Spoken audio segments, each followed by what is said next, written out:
একা বাঁচতে শিখো প্রিয়। লেখক ইমরান হোসেন আদিব। আমার প্রয়োজনে আমি, কিংবা দিন শেষের গল্পটা আমার নিজের।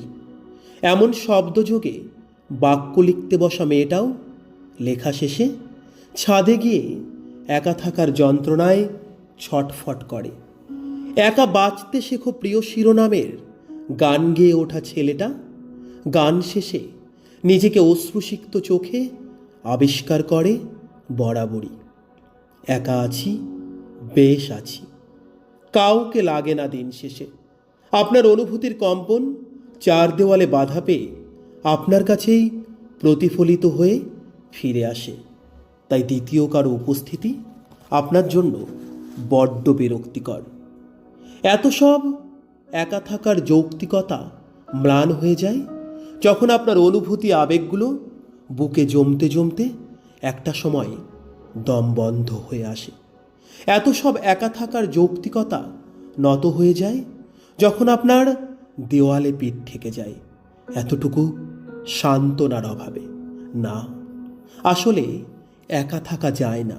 দিন শেষে সবার একটা নিজের মানুষ লাগে, নিজের অধিকারে থাকার মতো মানুষ।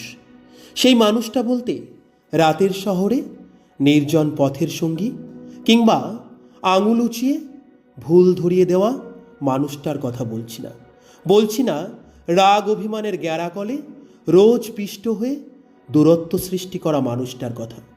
সেই মানুষটার কথা বলছি যে আপনার ষড়যন্ত্র কম্পিত হওয়ার আগেই আপনায় বুঝে ফেলার দৈব সক্ষমতা নিয়ে সৃষ্টি হয়।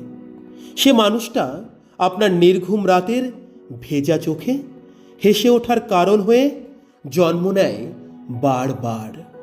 পৃথিবীতে সবার সাইকোলজিক্যাল ভাবনাগুলো একই, পার্থক্য শুধু কেউ চিৎকার করে কাঁদে, আবার কেউ চোখ না ভিজিয়ে কাঁদে।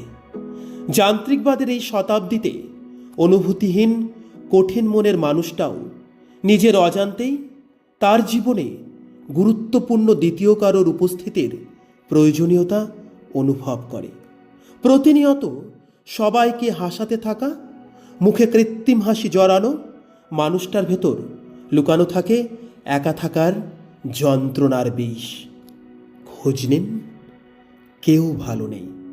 ভালো থাকার অভিনয়ে সবাই এতটা অভিজ্ঞ হয়ে উঠেছে যে কেউ যদি দেওয়াল টপকে আপনায় দেখতে না আসে, তবে আপনার শূন্যতার তীব্র হাহাকার আপনার কংক্রিটের দেওয়াল পেরিয়ে আপনার মা বাবার কাছেও পৌঁছাবে না কখনো।